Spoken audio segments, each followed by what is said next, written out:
moi mon fils, je l'aime plus que tout au monde, hein, je pense comme toutes les mamans. Mais ouais, c'est vrai que on est très fusionnel avec mon fils. Enfin, je vous avais fait part de ça dès qu'il est né. Tout de suite, il s'est passé quelque chose. Je suis émue. Donc c'est pour ça que j'en parle pas. Enfin, vous voyez tout le temps sur mes snaps et tout ça.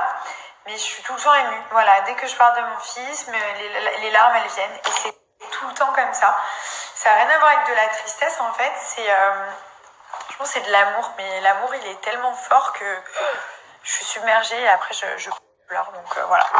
Mais en tout cas, je suis très fière de ce petit garçon. Je le trouve magnifique. Je suis complètement fan de lui. Je le trouve beau, je le trouve gentil. Comme je vous ai partagé la dernière fois, c'est pas tous les jours facile. Il y a des énormes moments de bonheur, mais il y a aussi parfois des doutes. Parfois, je craque, hein, comme la dernière fois.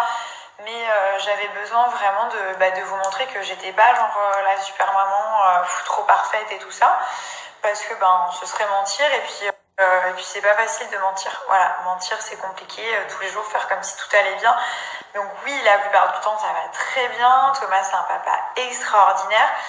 Mais forcément parfois je craque, ça reste quand même assez nouveau. Mon fils il a un peu plus d'1 an et c'est quand même tout nouveau, tout récent. Et en plus il grandit et tous les jours on est confronté à d'autres soucis, des caprices, des choses qui sont complètement naturelles, hein. Mais sur le coup ça surprend et on se dit wow, est-ce que cette fois je vais réussir à gérer ou pas, et voilà. C'était important d'être honnête et je me suis dit, même pour toutes les mamans qui me suivent, montrer tout le temps que les bons côtés ça peut faire culpabiliser certaines et après il y en a qui peuvent se dire oh là là, moi j'y arrive pas, elle y arrive et tout. Non, moi aussi il y a plein de choses que j'arrive pas. Il y a plein de fois où j'ai pleuré, où j'étais pas bien, où j'étais surprise, où j'avais peur. J'ai eu très peur au début quand j'ai eu mon fils.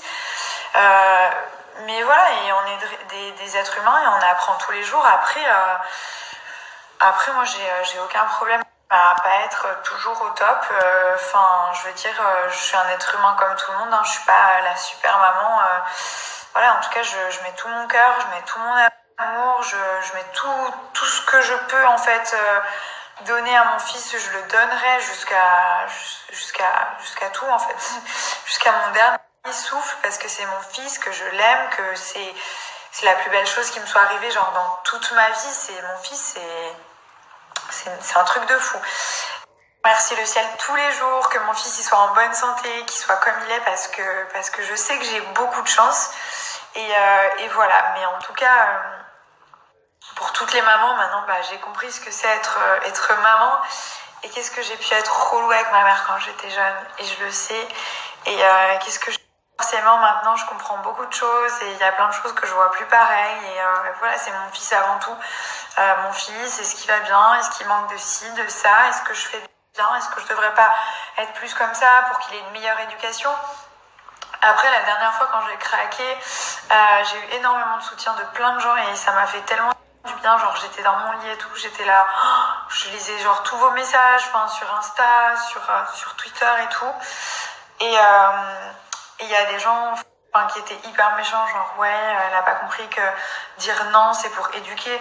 J'ai tout à fait compris. La seule chose que j'ai dit c'est que j'ai du mal, j'avais du mal, maintenant ça va mieux, mais il y a une période où j'avais du mal à dire non à mon fils. Voilà, j'arrivais pas à lui dire non comme ça. Donc c'était un blocage, je sais pas d'où ça vient. Maintenant ça va mieux, j'en ai parlé avec ma mère, j'en ai parlé avec mon mari. Thomas il y arrive très bien, moi aussi j'y arrive maintenant, mais au début pour moi il est tout petit, il a 1 an, mais c'est un bébé. Donc je me disais même si je lui dis il va pas comprendre, peut-être que si je fais une grosse voix il va avoir peur, il va se dire ma mère qui est tout le temps toute drôle, toute gentille avec moi, qu'est-ce qu'elle a à prendre sa grosse voix et tout. J'avais pas envie de lui faire peur. C'est juste ça, comme il est si petit, si fragile, j'ai pas envie de lui dire non et lui faire peur. Mais voilà, après avoir discuté avec plein de personnes et avoir lu plein de choses aussi sur des blogs, des forums et tout, je sais que c'est très important et il le comprend maintenant, donc j'en suis très contente. C'est mon fils, donc je l'éduque vraiment comme j'ai envie, comme j'ai choisi. Chaque parent est libre. Ça, vraiment, c'est une chose que je déteste, c'est que les gens ils disent ah mais il faut faire ci, il faut faire ça. Non, on peut dire tu devrais ou je te conseille de, mais on peut pas être radical comme ça avec les autres parents. Moi, j'ai mes idées. Mon fils, comme je vous dis, c'est quelqu'un qui sera libre. Je vais toujours le pousser vers la bonne direction. Je vais essayer de lui inculquer les meilleures valeurs, le respect, le partage. Je vais le pousser pour qu'il apprenne, qu'il soit consciencieux à l'école, qu'il apprenne des choses, qu'il ait envie d'apprendre. Mais après, voilà, je vais pas me battre avec mon fils s'il a envie de faire quelque chose et que c'est quelque chose qu'il a envie de faire avec le cœur. Enfin, si c'est quelque chose de bien, hein, pas n'importe quoi non plus. Hein.